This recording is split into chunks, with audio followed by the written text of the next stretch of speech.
नमस्कार, मैं प्रियंका और आप देख रहे हैं सबले बढ़िया। आइए नजर डालते हैं आज की मुख्य खबरों पर। मुख्यमंत्री भूपेश बघेल झारखंड राज्य की राजधानी रांची में आयोजित जनजातीय महोत्सव 2022 के समापन कार्यक्रम में बतौर मुख्य अतिथि के रूप में शामिल हुए। इस अवसर पर झारखंड के मुख्यमंत्री हेमंत सोरेन ने छत्तीसगढ़ के मुख्यमंत्री भूपेश बघेल को सखुआ का पौधा तथा अंगवस्त्र प्रदान कर उनका स्वागत किया। मुख्यमंत्री भूपेश बघेल का ढोल नगाड़ों की बुलंद आवाज और पारंपरिक रीति रिवाज से जोरदार स्वागत किया गया। जनजातीय महोत्सव में छत्तीसगढ़ के मुख्यमंत्री तथा झारखंड के मुख्यमंत्री द्वारा बर्मिंघम राष्ट्रीय मंडल खेलों में कांस्य पदक विजेता टीम की सदस्य सलीमा टेट, निक्की प्रधान और संगीता कुमारी को सम्मानित किया गया। प्रदेश में 15 अगस्त 2022 को स्वतंत्रता दिवस पूरी गरिमा और उत्साह के साथ मनाया जाएगा। मुख्यमंत्री भूपेश बघेल राजधानी रायपुर के पुलिस परेड ग्राउंड में आयोजित मुख्य समारोह में ध्वजारोहण करेंगे।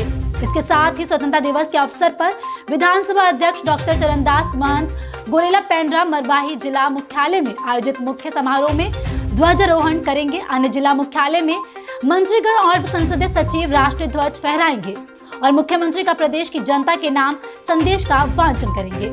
मुख्य सचिव अमिताभ जैन की अध्यक्षता में बुधवार को मंत्रालय में कोविड-19 टीकाकरण के मॉनिटरिंग के लिए गठित राज्य स्तरीय स्टीयरिंग कमेटी की बैठक ली गई। मुख्य सचिव ने बैठक में समिति के सदस्यों को कहा कि 15 अगस्त से 15 सितंबर की अवधि में विशेष अभियान चलाकर कोविड टीकाकरण व बूस्टर डोज लगाए जाएं। उन्होंने सभी शासकीय कर्मियों और उनसे जुड़े परिजन विभागीय योजनाओं के लाभार्थियों सहित अन्य नागरिकों का इस अभियान के माध्यम से टीकाकरण सुनिश्चित करने के निर्देश दिए हैं। साथ ही मुख्य सचिव अमिताभ जैन ने संभागीय मुख्यालय में स्थित 5 बड़े कार्यालयों में 11 अगस्त से 14 अगस्त की अवधि में टीकाकरण कैंप लगाकर टीकाकरण करने के निर्देश दिए हैं। इसी तरह 15 अगस्त के बाद 19 से 21 अगस्त को ब्लॉक स्तर में 5 बड़े कार्यालय कैंपस में टीकाकरण शिविर लगाने को कहा गया है। मुख्यमंत्री भूपेश बघेल ने छत्तीसगढ़ की प्रथम महिला सांसद मनी माता की पुण्यतिथि पर उन्हें नमन किया। मुख्यमंत्री ने कहा कि सरल और सहज व्यक्तित्व की धनी मनी माता ने अपना पूरा जीवन मानव सेवा के लिए समर्पित कर दिया है। दलितों के नागरिक अधिकारों की रक्षा के लिए अस्पृश्यता निवारण अधिनियम को संसद में पारित करने में उन्होंने महत्वपूर्ण भूमिका निभाई है। बाल विवाह और दहेज प्रथा के विरोध में उन्होंने समाज से लेकर संसद तक अपनी आवाज उठाई है।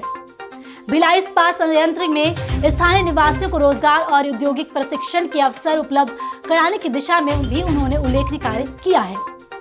मुख्यमंत्री भूपेश बघेल ने प्रदेशवासियों को भाई बहन के स्नेह और विश्वास के पर्व पर रक्षाबंधन की बधाई और शुभकामनाएं दी हैं। इस अवसर पर उन्होंने सभी नागरिकों की सुख समृद्धि की खुशहाली की कामना की है।